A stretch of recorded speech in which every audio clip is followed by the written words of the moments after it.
दोस्तों, जय हिंद, जय भारत। मैं मदन लाल आज़ाद, संस्थापक संयोजक all India bike board taxi union और संयुक्त राष्ट्रीय मोर्चा ठगी पीड़ित जमाकर्ता परिवार।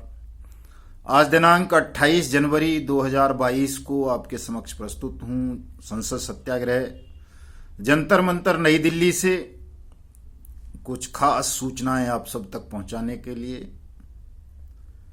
और आप सबसे खास चर्चाएं करने के लिए, और दो बड़ी खबरें भी हैं, वो भी बताऊंगा आपको। एक तो बाइक बोर्ड टैक्सी स्कैम से जुड़ी हुई है और दूसरी सहारा इंडिया से जुड़ी हुई है। दोनों बड़ी महत्वपूर्ण खबर हैं। तो पहले बाइक बोर्ड टैक्सी स्कैम की खबर जान लें आप कि बाइक बोर्ड टैक्सी स्कैम में जो लोकेंदर था असिस्टेंट डायरेक्टर, भूदेव और धर्मेंद्र का साथी, उसको कल एसटीएफ ने अरेस्ट कर लिया है। वो मथुरा में नाम बदल करके रह रहा था, रात को उसको अरेस्ट कर लिया है। तो अभी भूदेव, धर्मेंद्र, मोहिंदर, दीप्ति बहल, रीता चौधरी, विजेंद्र सिंह हुडा और कई सारे लोग हैं अभी, यादव वगैरह, जो अभी गिरफ्तारी से बचे हुए हैं, जिन पर भगोड़े घोषित कर रखे हैं, जिनकी गिरफ्तारी पर इनाम है। इस लोकेंदर की गिरफ्तारी पर भी 50,000 रुपये का इनाम है। तो एक बड़ी खबर है, लोकेंदर गिरफ्तार हो गया है, बाकी लोग भी गिरफ्तार होंगे। और मैं समझता हूं यदि हमारी इन्फोर्समेंट एजेंसीज को, पुलिस को, सीबीआई को, ईडी को, ईओडब्ल्यू को, एसएफआईओ को, एसओजी को, इनको सबको फ्री हैंड छोड़ दिया जाए, पॉलिटिकल दबाव से ये मुक्त हो जाएं, तो कोई भी ठग 24 घंटे से ज़्यादा कानून की गिरफ्त से बाहर नहीं रह सकता। पुलिस एजेंसीज, इन्फोर्समेंट एजेंसीज उसे 24 घंटे में जमीन के अंदर से भी खोद के निकाल लाएंगी। लेकिन ये जो हमारी पॉलिटिकल पार्टीज हैं, सरकार में बैठे हुए जो पॉलिटिकल लीडरान होते हैं, हमारा जो ये बेईमान सिस्टम है, ये ठगों की और क्रिमिनल्स की मदद करता है और हमारी इन्फोर्समेंट एजेंसीज के हाथ को बांध देता है। बांध क्या देता है? काट देता है, जब तक वो विवश ना हो जाएं, जब तक उनको ये ना लग जाए कि अगर अब हमने इन्फोर्समेंट एजेंसीज को, ठगों को गिरफ्तार नहीं करने दिया तो लोग बगावत कर देंगे, लोग हमारी खिलाफत कर देंगे, हमें वोट नहीं देंगे। तब तक वो इन्फोर्समेंट एजेंसीज को फ्री हैंड होकर के काम नहीं करने देते। ये हमारे पॉलिटिकल सिस्टम का सच है, कड़वा सच है, नंगा सच है। इसे देश के तमाम लोगों को समझना चाहिए। हमारी इन्फोर्समेंट एजेंसीज को भी वैसे तो समझना चाहिए, क्योंकि वो किसी पॉलिटिकल पार्टी या सरकार के प्रति जवाबदेह नहीं होती, वो कानून के प्रति जवाबदेह होती हैं। जब किसी भी इन्फोर्समेंट एजेंसी में आप अपॉइंट होते हैं तो वहां आप कानून की शपथ लेते हैं, न्याय की शपथ लेते हैं, सत्य की शपथ लेते हैं। ये नहीं लेते कि आप प्रदेश के मुख्यमंत्री या देश के प्रधानमंत्री के प्रति वफादार रहेंगे। वहां आप सत्य, न्याय और कानून के प्रति वफादार रहने की बात करते हैं। तो हमारे इन्फोर्समेंट एजेंसीज के ऑफिसरों को भी इतना दबंग अवश्य होना चाहिए कि वो अपने इन पॉलिटिकल आकाओं के अनुचित और गैर कानूनी आदेशों की अवमानना कर दें, उनको मानने से मना कर दें और जो भी विधि सम्मत कार्रवाई हो उसे करें, ताकि ये जो 20 करोड़ ठगी पीड़ित जमाकर्ता परिवार है या कोई भी अपराध पीड़ित है देश का, वो कोई आत्मघाती कदम उठाने को विवश ना हो। और इस कलंक से हमारी इन्फोर्समेंट एजेंसीज को बचना चाहिए। पॉलिटिकल लीडर तो बेशर्म हैं, उनको तो केवल वोट की ही खेती करनी है, गिद्ध हैं, लाशों पर राजनीति करनी है। लेकिन इन्फोर्समेंट एजेंसीज की जिम्मेदारी तो सत्य, न्याय और कानून के प्रति है। उनको किसी वोट से क्या लेना देना, उनको किसी लाशों से क्या लेना देना, उनको क्या मिलेगा। दोस्तों, बहुत बुरी खबर है, इसलिए मैं इतनी लंबी बात कह रहा हूं, इतनी कड़वी बात भी कह रहा हूं कि जो सहारा इंडिया का फ्रेंचाइजी हेड थे मुंबई महाराष्ट्र के, संजीव गोयल, जिनका सुब्रत राय सहारा के साथ बैठना उठना था, खबर चल रही है कि उन्होंने सुसाइड कर ली। वो ऐसे व्यक्ति थे कि उन्होंने सहारा की जो स्टार क्रेडिट कोऑपरेटिव सोसाइटी है उसमें एक दिन में 1 करोड़ रुपए का बिजनेस दिया था और 16 करोड़ रुपए लोगों के लगवाए उन्होंने सहारा इंडिया की स्कीम्स में, और अब वो पैसा डूब गया। सुब्रत राय सहारा ने बदनीयती के कारण वो पैसा लोगों का वापस नहीं किया, तो जिन लोगों का पैसा उन्होंने इन्वेस्टमेंट कराया था संजीव गोयल ने, वो लोग उन पर तकाजा कर रहे थे, उन पर दबाव बना रहे थे कि उनका भुगतान हो, और वो विवश थे, भुगतान नहीं हो पा रहा था। कहां से करेगा आदमी 16 करोड़ रुपए का भुगतान लोगों का, क्योंकि वो तो 1 रुपया भी देने को तैयार नहीं है, लोगों की सैलरी तक नहीं दे रहा, इन्वेस्टर के पैसे नहीं दे रहा है सुब्रत राय सहारा, तो कहां से देता। तंग आकर के संजीव गोयल ने आत्महत्या कर ली। जो अवार्डी था, सुब्रत राय सहारा के साथ बैठना उठना था, बड़ा नाम था उस आदमी का।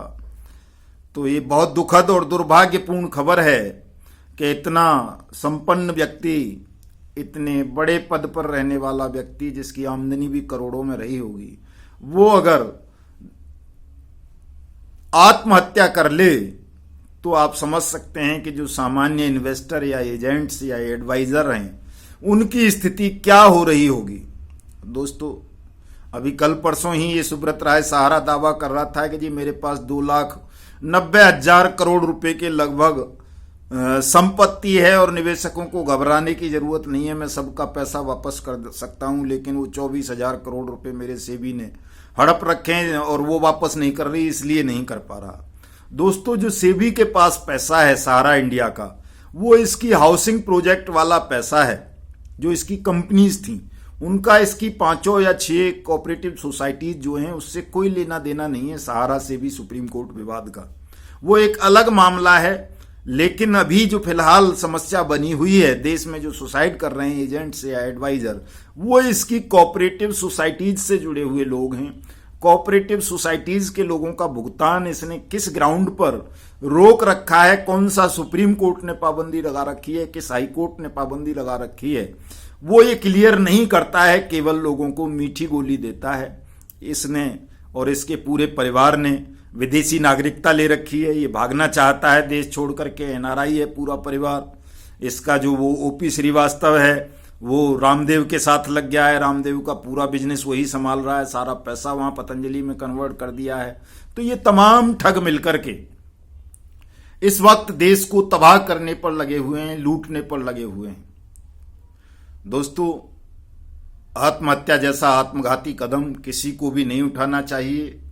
ये पाप भी है, अपराध भी है, और साथ में उन 20 करोड़ ठगी पीड़ितों के लिए भी ये बुरा संदेश है जो इन ठग कंपनीज के खिलाफ, ठग सोसाइटीज के खिलाफ संघर्ष कर रहे हैं, सत्याग्रह कर रहे हैं, कानूनी लड़ाई लड़ रहे हैं। सुब्रत राय सहारा जैसे ठगों को मृत्युदंड देने की मांग कर रहे हैं।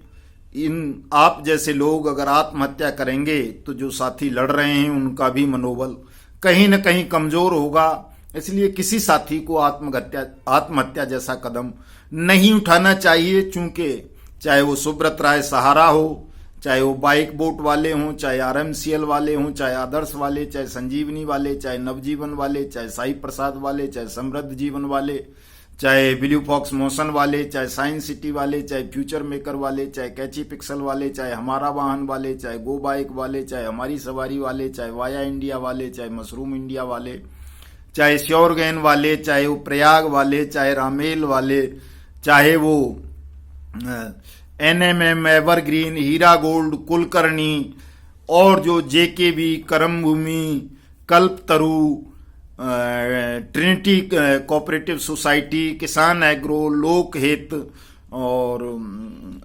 जेबीसी, आपका जो है हल्दर विकास क्रेडिट कोऑपरेटिव सोसाइटी, या जो है बीएफसी एग्रो वाले, या और एलाइड वगैरह जितनी भी ठग कंपनी या कोऑपरेटिव सोसाइटीज हैं, उनमें से किसी के भी विक्टिम का पैसा ज्यादा लंबे समय तक अब ठग हड़प नहीं पाएंगे, सबका भुगतान होगा। थोड़ा धैर्य रखें, संयम रखें, और सबसे जो ज्यादा जरूरी काम है वो ये है कि जितने भी एडवाइजर या एजेंट साथी हैं जो आज भी नेटवर्किंग का धंधा कर रहे हैं, चाहे वो किसी भी कंपनी में कर रहे हैं, किसी नई कंपनी में या सहारा जैसे ठग के साथ मिलकर के, उन तमाम साथियों को नेटवर्किंग का धंधा अविलंब छोड़ देना चाहिए। चूंकि ये नेटवर्किंग का धंधा ठगी का धंधा है, ये कोऑपरेटिव का जो धंधा है ये ठगी का धंधा है, ये 1 से 2 बनाने का जो साल में या 2 साल में या 3 साल में बोनस, प्रोडक्ट, पेंशन, इंश्योरेंस, ये वो दिस दैट, ये सारे ठगी के धंधे हैं। इन धंधों को बंद कर देना चाहिए अविलंब तमाम साथियों को, ताकि आपको भी संजीव गोयल की तरह या किसी और व्यक्ति की तरह आत्महत्या ना करनी पड़े।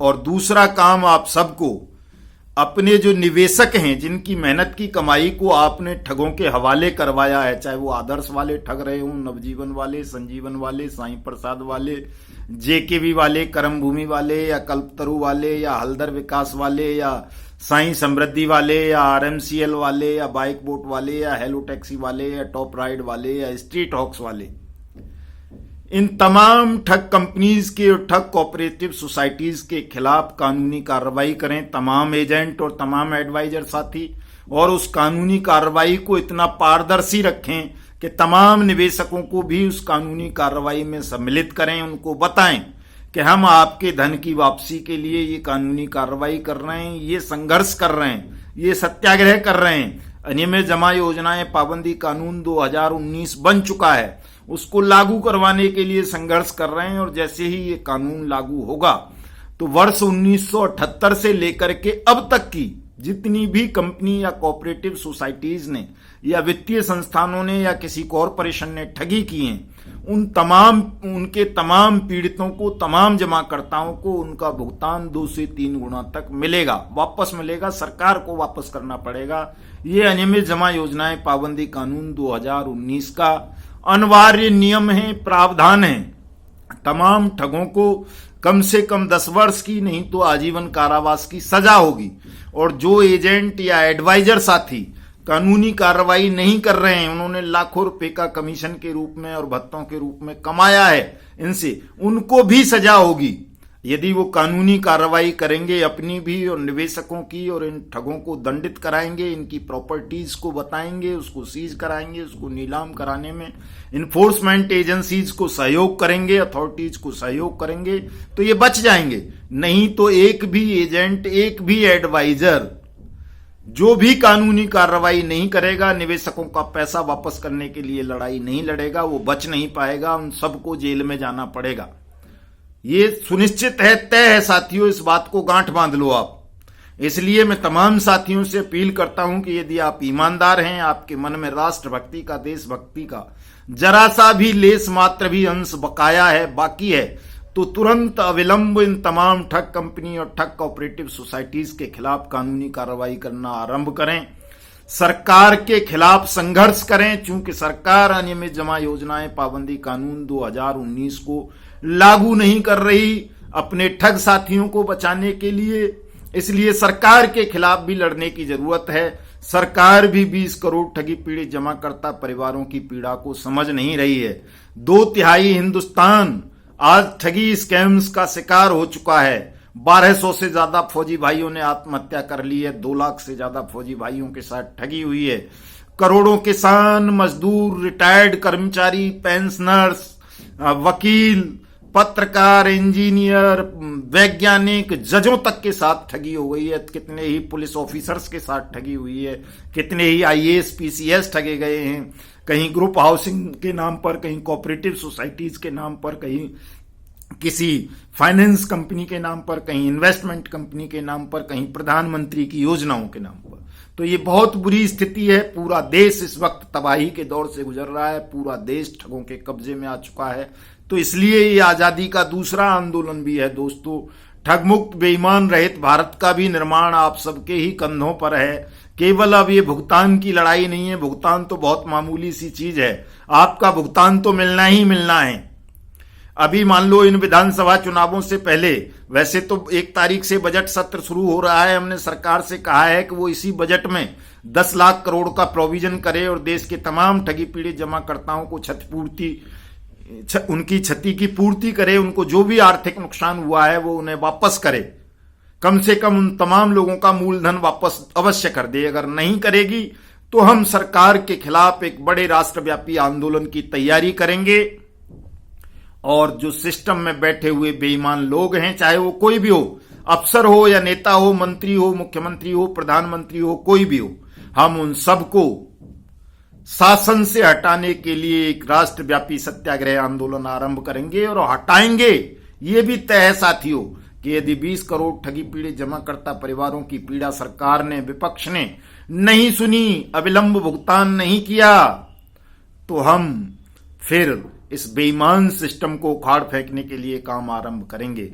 ये जो कुछ दलाल हैं ठगों के और ठगनियां, खासतौर से मैं कल सुन रहा था एक ठगनी की स्पीच, वो कह रही थी जी कि अनियमित जमा योजनाएं पाबंदी 2019 कानून, वो अनियमित नहीं बोल रही थी, उपभोक्ता पता नहीं क्या बोल रही थी, उसको नाम भी लेना नहीं आ रहा था, इतनी ज्ञानी है वो, एक वीडियो बना के वायरल कर रही थी। तो वो गलत नाम ले रही थी, उपभोक्ता संरक्षण कानून 2019 नहीं है ये, वो तो उपभोक्ता संरक्षण अधिनियम 1986 है, ये है अनियमित जमा योजनाएं पाबंदी कानून 2019, और ये 1978 से लागू होता है, 2019 से लागू नहीं होता, सब पर लागू होगा, उससे पहले से भी लागू करवाएंगे। अगर 1978 से पहले के भी कोई ठगी विक्टिम है हमारे देश में, किसी कंपनी ने 1978 से पहले भी किसी के साथ ठगी की है, तो उन लोगों का भुगतान भी कराएंगे। बिल्कुल भी तनाव लेने की चिंता नहीं करने की जरूरत नहीं है दोस्तों। कोई आत्महत्या जैसा आत्मघाती कदम मत उठाओ, सब अपनी शक्ति का संकलन करो। चूंकि आज तो मैं देख रहा हूं कि सैकड़ों नहीं हजारों की तादाद में हमारे 80-80, 90-90 साल के बुजुर्ग और माताएं पहले भुगतान फिर मतदान की तख्तियां लगाकर सीने पर अपने फोटो और वीडियो वायरल कर रहे हैं और वो हुंकार भर रहे हैं इस बेईमान सिस्टम से और ठगों से लड़ने के लिए। तो आप लोग तो अभी युवा हैं, कुछ नहीं बिगड़ा है आपका, कुछ पैसा डूबा है और वो डूबा क्या है, वो मिल जाएगा, ब्याज समेत मिलेगा। जितना देर करेगी सरकार आपके भुगतान में, उतना ज्यादा नुकसान सरकार को होगा, आपको कोई नुकसान नहीं होना है। अब जो हो चुका है वो हो चुका है। इसलिए दोस्तों अपने आप को कमजोर महसूस मत करो, अपने मनोबल को गिराओ मत, पूरी ताकत के साथ खड़े हो जाओ। ऐसे ऐसे साथी आज पहले भुगतान फिर मतदान का नारा लगा रहे हैं, जिनके घरों में 4-4, 5-5 मौतें हुई हैं, जो कई कई साल की जेल काट करके आए हैं, एजेंट थे, एडवाइजर थे, लेकिन आज उनकी समझ में आ गया कि उनके साथ कंपनीज ने और सोसाइटीज ने ठगी की है। संसद सत्याग्रह से जो आवाज उठ रही है पहले भुगतान फिर मतदान की, वो ठीक है, ठगों को मृत्युदंड देने की मांग ठीक है। इसलिए वो तमाम साथी आज संसद सत्याग्रह से जुड़ रहे हैं और अपनी आवाज को बुलंद कर रहे हैं, और उस आवाज का ही असर है कि अब पूरे देश की जितनी भी इन्फोर्समेंट एजेंसीज हैं वो तमाम ठगों के खिलाफ एक्शन में हैं। सुब्रत राय सहारा बहुत लंबे समय तक खुली हवा में सांस नहीं ले पाएगा, ये लिख लीजिए आज। बहुत जल्दी वो गिरफ्तार होगा, जेल जाएगा, और इनके लिए हम मृत्युदंड का भी प्रावधान करवाएंगे कि यदि किसी ठग कंपनी या ठग कोऑपरेटिव सोसाइटी की वजह से अगर 1000 से ज्यादा लोगों के साथ ठगी हुई है और अगर किसी एक व्यक्ति ने भी उनकी ठगी का शिकार बनकर आत्महत्या की है, तो उस ठग कंपनी और ठग कोऑपरेटिव सोसाइटी के चेयरमैन को, डायरेक्टर को मृत्युदंड का प्रोविजन करवाएंगे। उससे पहले हम चुप नहीं बैठेंगे, शांत नहीं होंगे। आपकी लड़ाई या ये रुकेगी नहीं, निश्चित रूप से आपकी जीत होगी दोस्तों। इसलिए हताशा के भाव को, उदासीनता के भाव को बिल्कुल मलमूत्र की तरह त्याग दो और सोटे लंगोटे से पूरी ताकत के साथ इस लड़ाई में सम्मिलित हो जाओ और पहले भुगतान फिर मतदान के नारे को इतना वायरल कर दो, इतना दुनिया भर में फैला दो इसको, घरों पर लिखकर, दरवाजों पर लिखकर, ऑडियो, वीडियो, फोटो कि जगह जगह केवल एक ही आवाज सुनाई पड़े कि पहले होगा भुगतान हमारा, फिर होगा मतदान तुम्हारा। आपको कहीं भी भ्रमित होने की आवश्यकता नहीं है किसी ठग, ठगनी या उनके दलालों के बहकावे में आने की। दोस्तों अपने मन को केंद्रित करो और इस लड़ाई के लिए तैयार हो जाओ। ये राष्ट्र की मुक्ति का आंदोलन है, ये तमाम ठगों के खिलाफ आंदोलन है, ये आपकी मेहनत की डूब चुकी रकम को वापस दिलाने का आंदोलन है। अगर आप चाहते हैं कि जल्दी से जल्दी आपकी मेहनत की डूबी हुई रकम आपको वापस मिले, तो आप सब एकजुट होकर के इस पहले भुगतान फिर मतदान के नारे को वायरल करें और संकल्प लें, शपथ लें कि कोई भी चुनाव होगा हम मतदान में शामिल नहीं होंगे, नोटा भी नहीं दबाएंगे, हम मतदान केंद्र तक ही नहीं जाएंगे, हम बहिष्कार करेंगे इस बेईमान पॉलिटिकल सिस्टम का, जिसकी वजह से हमारे लाखों लोगों ने आत्महत्या कर ली, करोड़ों घरों के दिए बुझ गए। ऐसे बेईमान सिस्टम को साथियों अब उखाड़ फेंकना है और एक न्यायपूर्ण, सत्यवादी सिस्टम अपने देश में लेकर के आएंगे। ठग मुक्त बेईमान रहित भारत का निर्माण करेंगे। ठगों को मृत्युदंड का प्रावधान करेंगे। अनियमित जमा योजनाएं पाबंदी कानून 2019 को भुगतान गारंटी कानून बनाएंगे, जिसमें यह होगा कि 60 दिन के अंदर अंदर सरकार आपका पैसा वापस करेगी, मैं ब्याज, मैं जुर्माने, मैं हर्जे खर्चे के। केंद्रीय बजट में प्रोविजन करवाएंगे तमाम लोगों की क्षतिपूर्ति का। आप सबको मुआवजा भी दिलवाएंगे, इसलिए किसी साथी को हताश होने की आवश्यकता नहीं है। केवल और केवल आप सबको लड़ने की आवश्यकता है। साथियों, मेरे इस वीडियो संदेश को जितना हो सके ज्यादा से ज्यादा वायरल करें। हमारे इस YouTube चैनल को तमाम लोग सब्सक्राइब करें। वो इसलिए करें चूंकि आप लोगों के मन में ये होता है कि आपकी बात आज तक पे आए, टाइम्स नाउ पे आए, NDTV पे आए, जी न्यूज पे आए, ABP पे आए, इस पे आए, उस पे आए। दोस्तों, वो तमाम ठगों के चैनल हैं, मैं तो उनको कभी आमंत्रित भी नहीं करता अपने किसी कार्यक्रम में। आप उनके भरोसे मत रहो, अपनी लड़ाई उनके भरोसे मत लड़ो। आप स्वयं लड़ो अपनी लड़ाई को। अपने YouTube चैनल क्रिएट करो, अपने ट्विटर हैंडल क्रिएट करो, अपनी फेसबुक ID बनाओ, अपने व्हाट्सएप ग्रुप बनाओ। अपने जिले में, तहसील में, राज्य में, डिस्ट्रिक्ट में, जहां भी बना सको, जितने भी ग्रुप बना सको ज्यादा से ज्यादा बनाइए, ताकि हमारा जो अपना नेटवर्क है आपस में ठगी पीड़ित जमा करता परिवारों का, वो तमाम न्यूज चैनलों से, तमाम न्यूज पेपर्स से कहीं ज्यादा हो जाए। 20 करोड़ सब्सक्राइबर, 20 करोड़ दर्शक किसी के नहीं है। आपके मामूली से मामूली चैनल के 20 करोड़ दर्शक हो सकते हैं। दोस्तों, इस फर्जी जो चीजें चल रही हैं देश में, जो ढोंग चल रहा है, झूठ और फूट और लूट का जो ये खेल चल रहा है, इसको खत्म करना है तो अपने ध्यान को केंद्रित करो। सच्चे देशभक्त बनो, ईमानदार बनो, सत्य के रास्ते पर रहकर इस लड़ाई को लड़ो। आपकी एक फूटी कौड़ी भी कोई दुष्ट, भले ही वो सत्ता में क्यों न बैठा हो, वो कौन सा जल शक्ति मंत्री है, कौन सा शेखावत है, वो संजीवनी वाला या नवजीवन वाला उसकी तरह, या कोई और, जो वो प्रीतम सिंह है कांग्रेस का MLA, या वो कांग्रेस का एक MLA है बाइक बोर्ड का वहां जोगिंदर अवाना, या वो भारतीय जनता पार्टी का जो पुराना चीफ मिनिस्टर था छत्तीसगढ़ का वो रमन सिंह, या कोई भी हो, चाहे वो ममता बनर्जी का भतीजा हो, कोई भी हो, कितनी भी बड़ी ताकत हो, यदि उसने किसी का एक नया पैसा भी ठगा है तो उसको दंडित कराएंगे और आपका भुगतान कराएंगे, बशर्ते आप तमाम साथी अपने दिल दिमाग से इस कचड़े को निकाल करके एकजुट होकर ठगों के खिलाफ लड़ाई लड़ें। अपनी भुगतान की मांग को जोर शोर से उठाएं साथियों, और पहले भुगतान फिर मतदान के नारे पर अडिग हो जाएं। जय हिंद, जय भारत।